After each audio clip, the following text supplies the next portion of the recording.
संस्कृत गंगा में आपका स्वागत है। श्रावण मास की शिवाराधना में हम लोग प्रत्येक दिन भगवान शिव को एक श्लोक समर्पित करते हैं, उनकी स्तुति करते हैं। उसका हिंदी अनुवाद और व्याख्या सहित आपके सामने हम रखते हैं। चूंकि आम जनता भगवान शंकर की स्तुति खूब पढ़ती है, खूब गाती है, ऐसे ऐसे श्लोकों को लिया है जो भगवान शंकर के प्रसिद्ध श्लोक हैं। तो आज एक बहुत प्रसिद्ध श्लोक जो प्रत्येक जन के मुख में है, कर्पूर गौरम करुणावतारम की चर्चा हम करेंगे आज के दिन शिव आराधना में। भगवान शिव की वंदना में एक श्लोक वो है कर्पूर गौरम करुणावतारम। तो चलिए पहले वाचन कर लेते हैं, इसके बाद हम लोग इसका अर्थ देखेंगे। उपजाति छंद है। मैंने इस छंद के बारे में आपसे कहा था कि उपजाति छंद दो छंदों का मिश्रण है, इंद्र वज्रा और उपेंद्र वज्रा। अब चूंकि इंद्र वज्रा में भी 11 अक्षर होते हैं प्रत्येक चरण में, और उपेंद्र वज्रा में भी, बस अंतर इतना होता है कि जो पहला अक्षर इंद्र वज्रा में होता है वो बड़ा होता है, और उपेंद्र वज्रा में जो पहला अक्षर होता है वो छोटा होता है। तो ऐसे उपजाति ऐसे बनता है कि 4 लाइनों में कुछ लाइनें इंद्र वज्रा की होती हैं और कुछ लाइनें उपेंद्र वज्रा की होती हैं। तो यह छंद ना तो इंद्र वज्रा में रह गया ना ही उपेंद्र वज्रा में। ऐसे छंद को हम लोग उपजाति कह देते हैं, जो इंद्र वज्रा प्लस उपेंद्र वज्रा का मिश्रण होता है ना। तो देखिए कर्पूर गौरम में जो का है वो दीर्घ हो गया है, संसार सारम में जो सम है ये भी दीर्घ हो गया है, और सदा वसंतम में जो सा है ये ह्रस्व हो गया है, और भवम में भी ये है ह्रस्व। तो ये जो दो लाइनें हैं ये हो गई उपजाति की ना। हाँ, उपेंद्र वज्रा की, ये उपेंद्र वज्रा की लाइन हो गई ना। और ये जो दोनों लाइनें हैं ये इंद्र वज्रा की हैं ना। वैसे भी जाने इंद्र बड़े हैं और उपेंद्र छोटे हैं। तो जो इंद्र और उपेंद्र का मतलब है, तो इस जिस 4 चरण होते हैं, तो यदि चरण का पंक्ति का पहला अक्षर इंद्र की तरह हो माने बड़ा हो, और उपेंद्र की तरह हो मतलब छोटा हो, तो उपेंद्र वज्रा का मतलब हुआ कि पहला अक्षर छोटा होगा, और इंद्र वज्रा का मतलब हुआ जो पहला अक्षर होगा वो बड़ा होगा। तो कर्पूर गौरव में रेफ और पकार के पहले का आता है इसलिए बड़ा हो गया, और सा में अनुस्वार है तो अनुस्वार वाला भी दीर्घ माना जाता है। तो का और सा ये दोनों पहले अक्षर हैं, लाइन के पंक्ति के पहले अक्षर हैं, तो ये दीर्घ हैं, इसीलिए ये दोनों लाइनें इंद्र वज्रा है और ये दोनों लाइनें उपेंद्र वज्रा है। इसीलिए पूरे छंद में हम उपजाति कहेंगे। उपजाति माने 1-2 लाइनें इंद्र वज्रा की, 1-2 लाइनें उपेंद्र वज्रा की।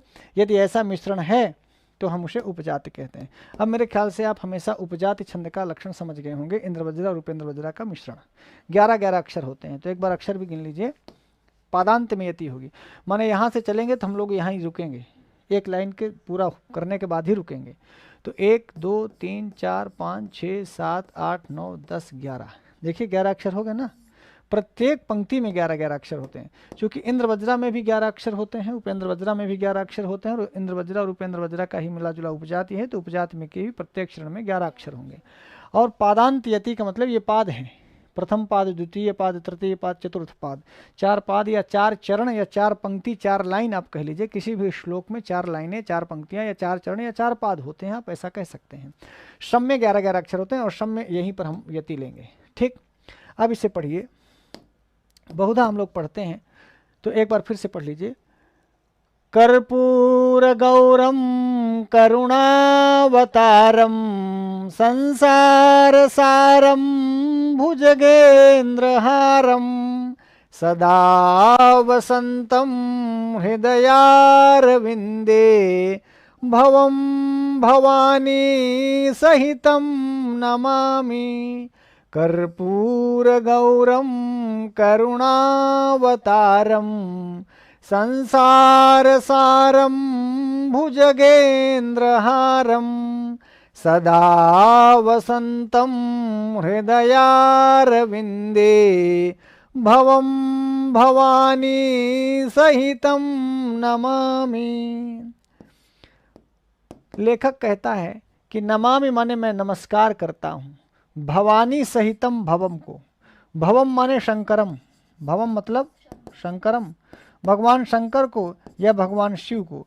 भवम अर्थात जो भव सागर से पार कराने वाले हैं वो भव हैं, इसलिए भव नाम है भगवान शंकर का, और भवानी नाम है पार्वती का।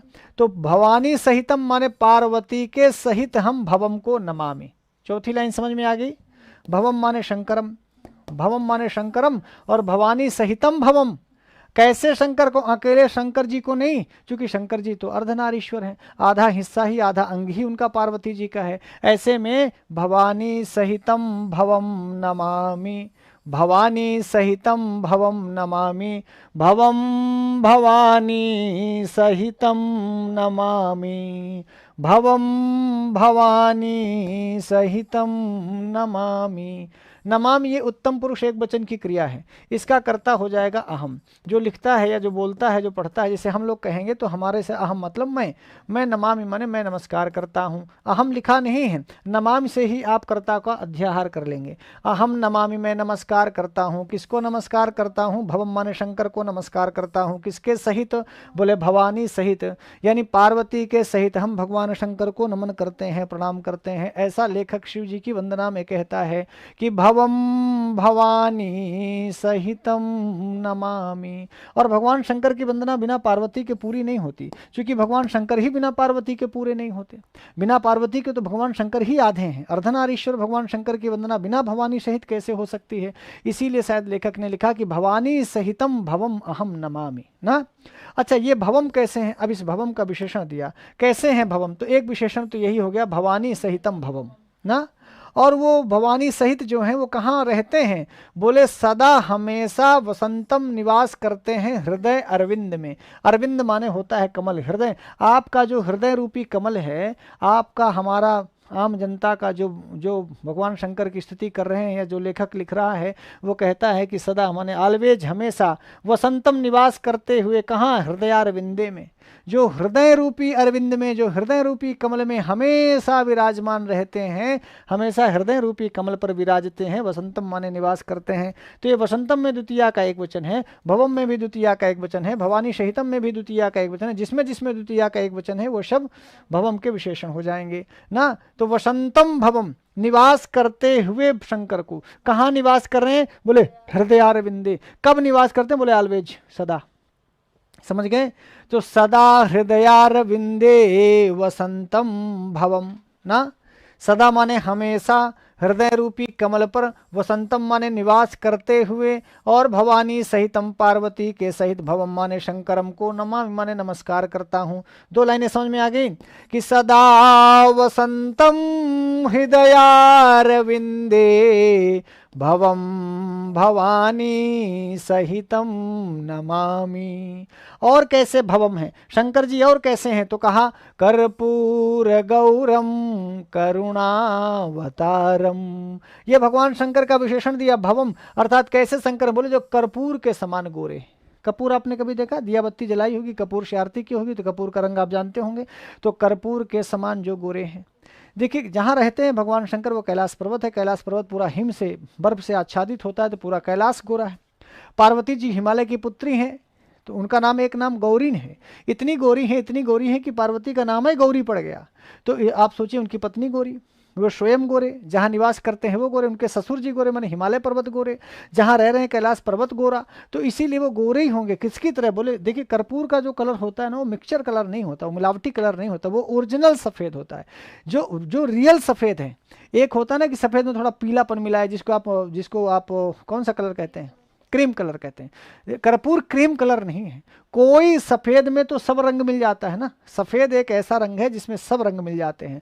शायद इसीलिए भगवान शंकर का कर्पूर गौरम कहा गया कि इनमें सब मिल जाते हैं। भूत इनके, प्रेत इनके, पिशाच इनके, सांप इनका, विष इनका, जहर इनका, कुछ भी सब इनका अपना है। इसीलिए क्योंकि सफ़ेद की यही खास बात होती है, जो श्वेत होता है उसमें वो सब कलर ऑब्जर्व कर लेता है। सफ़ेद में काला मिला दो काला हो जाएगा, सफ़ेद में हरा मिला दो तो सफ़ेद जो है हरा हो जाएगा, सफ़ेद में लाल मिला दो तो सफ़ेद लाल हो जाएगा।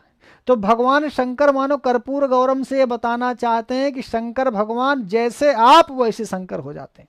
शंकर जी की यही खास खूबी है। जैसे मान लो हम कहीं शंकर भगवान की स्थापना करें, हमारा नाम सर्वज्ञ है ना, तो वो हो जाएंगे सर्वज्ञेश्वर महादेव। कौन महादेव हो जाएंगे? सर्वज्ञेश्वर। किसी पीपल के नीचे भगवान शंकर की, हमारे गांव में एक मूर्ति, शंकर जी की मूर्ति रख दी गई, बोले पिप्पलेश्वर महादेव है। भगवान राम ने शंकर जी की आराधना की ना, सेतु के समय राम जी ने जिस शंकर जी की आराधना की, जो जिस लिंग की स्थापना की, तो राम के ईश्वर हैं, इसलिए वो रामेश्वर महादेव हो गए। रामेश्वर, राम ने स्थापित किया, रामेश्वर हो गए। पीपल के नीचे स्थापित हुआ, पिप्पलेश्वर हो गए। हमने स्थापित कर दिया तो सर्वज्ञेश्वर हो गए। यही शंकर जी भगवान की खास खूबी है। भैया जैसे तुम वैसे हम, तुम जैसे हो, तुम्हारी तरह हो जाना, ये शंकर जी का स्वभाव है। शंकर जी आपकी तरह हो जाते हैं, आप शंकर की तरह हो जाएं, नहीं तो शंकर आपकी तरह हो जाएंगे। इसीलिए शंकर जी के कितने नाम, शंकर जी के नाम आप गिन ही नहीं सकते, आप गिन ही नहीं सकते। जहां शंकर जी हो जाए, नर्मदेश्वर है, नर्मदा जी में है इसलिए नर्मदेश्वर है, गंगा जी के किनारे हैं तो गंगेश्वर हैं, जमुना जी के किनारे हैं तो यमुनेश्वर है ना। भगवान शंकर के कितने नाम, ऐसे इसलिए सब देव हैं, ये महादेव हैं। तो कर्पूर गौरम में कपूर की खास बात आपको समझ आई। कपूर जलता है और दुनिया को प्रकाश देता है। कपूर स्वयं जल के दुनिया को प्रकाश देता है। कपूर जलता है और दूसरों की आरती उतारी जाती है। कपूर का स्वभाव देखिए।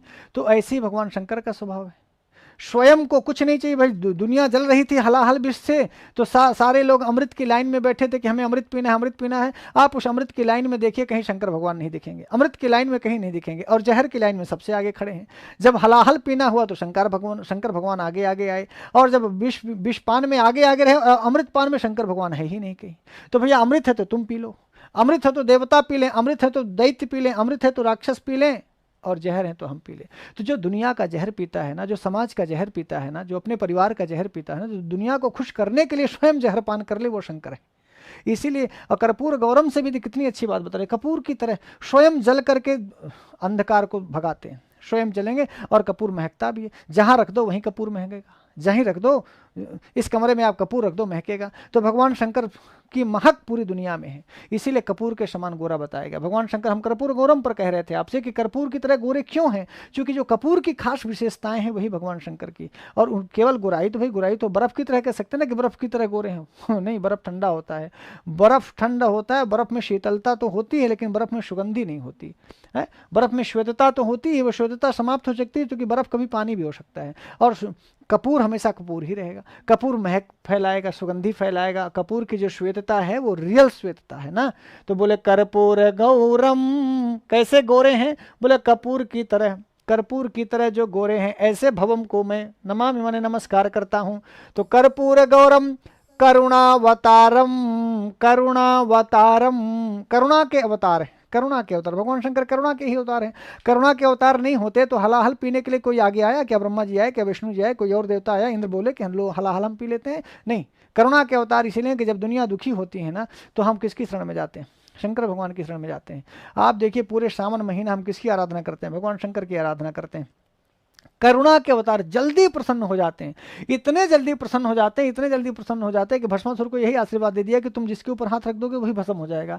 तो भस्मासुर भी उन्हीं के ऊपर हाथ रखने के लिए दौड़ने लगा, इतने करुणावतार भगवान शंकर इतने करुणापूर्ण है, करुणापूर्ण है। आप सोचिए कि सब दशानन जो है, दशानन बोला हमारे यहाँ चलो, नहीं तो कैलाश पर्वत सहित उठा करके चलने लगा। ये करुणावतार, करुणा के अवतार हैं, हर जगह सब पर करुणा कर देते हैं, राक्षसों पर करुणा कर देते हैं, दैत्यों पर करुणा कर देते हैं, देवताओं पर करुणा कर देते हैं।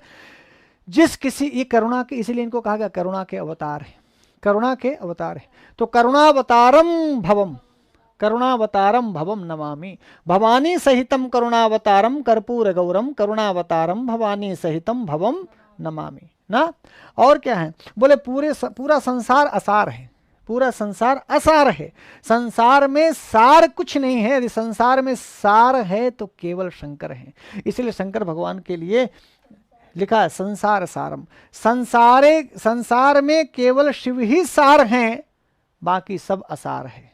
बाकी इस संसार में कुछ नहीं है। यदि शिवमय जो है, जो शिव का भक्त है, जो शिवमय है, जो भगवान शंकर का भजन करता है, भगवान शंकर ही सार हैं। संसार सारम, और नहीं तो संसरती थी संसारा, संसार में तो सब चीजें परिवर्तनशील हैं, सब चीजें संसरणशील होती रहती हैं, परिवर्तित होती रही हैं, सब कुछ असार है।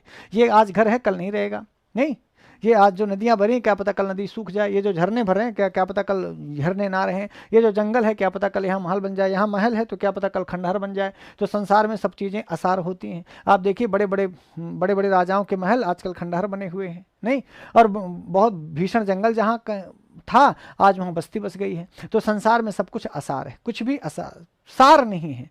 तो क्या सार है, तो बोले केवल संसार सारम भवम, भगवान शंकर ही संसार में सार हैं, माने ग्रहणीय वस्तु है, सार वस्तु है, यही ग्रहण करने के योग्य हैं। इसीलिए कहा संसार सारम भुजगेंद्र हारम। अभी हम लोग पढ़े थे ना, नागेंद्र हाराय त्रिलोचनाय, नागेंद्र हाराय वही नागेंद्र माने भुजग, तो भुजग इंद्र हारम, भुजगेंद्र मतलब जो भुजगों के इंद्र हो, जो भुजगों का स्वामी हो, जो भुजगों का राजा हो, जो सांपों का राजा हो, जो विशेष सांप हो, विशिष्ट सांप हो, बड़ा सांप हो, विषधर सांप हो, भारी सांप हो, ऐसे भुजगेंद्र को जो हारस स्वरूप अपने हृदय में धारण करते हैं, अपने गले में धारण करते हैं, तो भुजगेंद्र हारम भवम। भुजगेंद्र हारम भी कौन? भुजगेंद्र हारम भवम, संसार सारम भवम, कर्पूर गौरम भवम, करुणावतारम भवम, और सदा हृदयार विंदे वसंतम भवम, भवानी सहितम, ऐसे भवम को अहम नमामि। समझ में आ गया? तो ये स्तुति करने वाले लेखक ने लिखा सब भवम का विशेषण। कैसे भवम? तो बोले भवानी सहितम भवम नमामि ना, कर्पूर गौरम भवानी सहितम भवम नमामि, करुणावतारम भवानी सहितम भवम नमामि, संसार सारम भवानी सहितम भवम नमामि, भुजगेंद्र हारम भवानी सहितम भवम नमामि, और सदा हृदयार विंदे वसंतम, सदा हृदयार विंदे वसंतम भवानी सहितम भवम नमामि। उपजाति छंद में आपने पढ़ा, हमेशा इस श्लोक को पढ़ते रहे होंगे। आज के बाद से अर्थ सहित पढ़िएगा कि हे कर्पूर के समान गोरे, हे भगवान शंकर जो आप कर्पूर के समान गोरे हैं, करुणा के अवतार हैं, संसार में केवल आप ही सार हैं, बड़े से बड़े विषधर सांप ही जिसका हार है, विषधर सांप ही जिसका हार है, ऐसे भगवान शंकर जो हमेशा सदा माने हमेशा हृदय रूपी हमारे कमल, हृदय कमल में, हमारे हृदय अरविंद में, हृदयारविंद में, हृदयारविंदे सप्तमी का एक वचन, हमारे हृदय रूपी अरविंद में, कमल में, हृदय कमल में जो सदा वसंतम हमेशा निवास करते हैं, और भवानी सहितम, ऐसे भगवान शंकर पार्वती सहित, पार्वती सहित मैं आपको भवम माने शंकर को, नमामि माने नमस्कार करता हूँ। समझ में आ गया? तो ये ध्यान में रखिएगा, कर्पूर गौरम करुणा, तो ये सारे विशेषण है, कर्पूर गौरम करुणावतारम, संसार सारम, भुजगेंद्र हारम, हृदयारविंदे सदा वसंतम, भवानी सहितम भवम नमामि। ऐसा कर लेंगे।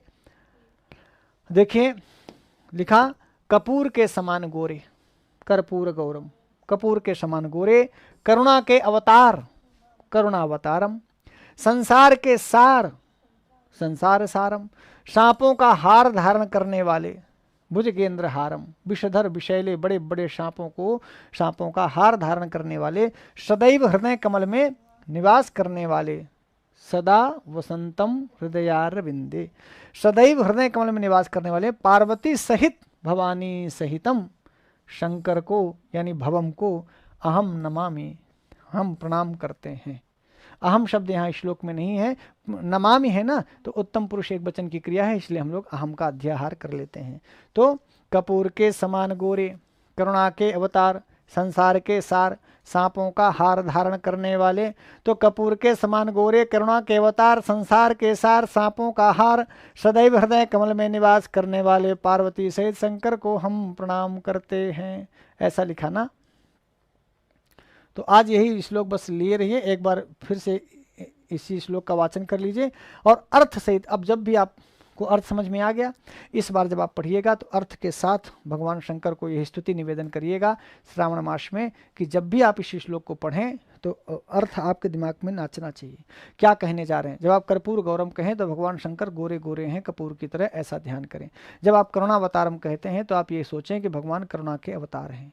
जब आप ये कहते हैं कि भुजगेंद्र हारम तो मानो भुजग सांपों का हार पहने हुए हैं। जब आप कहते हैं संसार सारम तो भगवान ही एकमात्र सार हैं, बाकी सब कुछ संसार में असार है। सदा वसंतम हृदयारविंदे तो मानो हृदय कमल में, आपके हृदय में भगवान शंकर बैठे हैं, ऐसी भावना करिए। तब आप कहिए कि भवम, ऐसे शंकर को जो भवानी सहितम, बगल में भवानी बैठी हैं, पार्वती जी हैं और शंकर भगवान कैलाश पर्वत में बैठे हैं, मैं उनको प्रणाम करता हूँ। ऐसे भगवान शंकर की आप कल्पना करिए, इमेज करिए, आप कल्पना करिए कि ऐसे शंकर भगवान की मैं स्तुति करता हूँ।